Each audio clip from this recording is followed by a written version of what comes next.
भारतामध्ये एक अशी जागा आहे जिथे अनेक वाघ एकाच जंगलात राहतात, पण तरीही तिथे भीती नाही, शांतता आहे.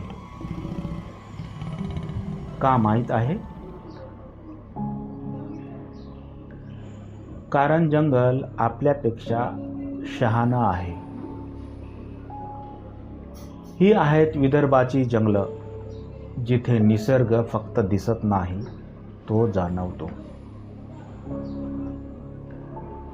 हा आहे ताडोबा अंधारी नॅशनल पार्क, महाराष्ट्रातील सर्वात प्रसिद्ध वाघांचा अधिवास क्षेत्र.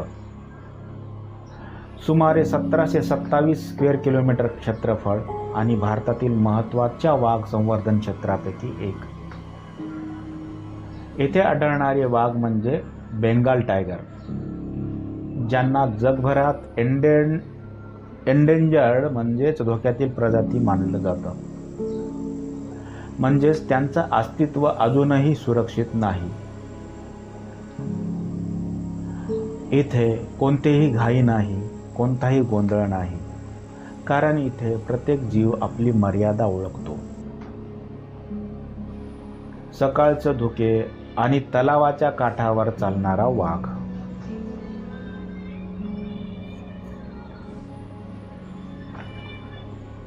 तो फक्त चालत नाही, तो जंगलांचं संतुलन राखतो.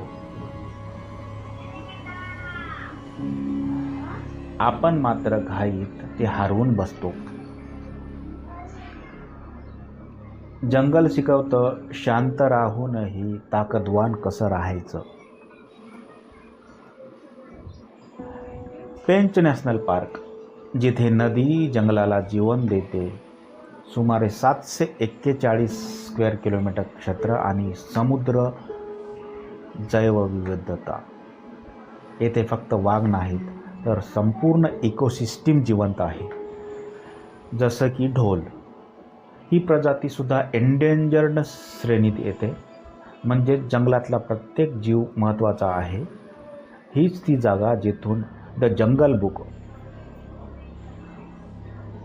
ला प्रेरणा मिळाली. जीवनातही आपल्याला परिस्थितीनुसार बदलायला लागतं.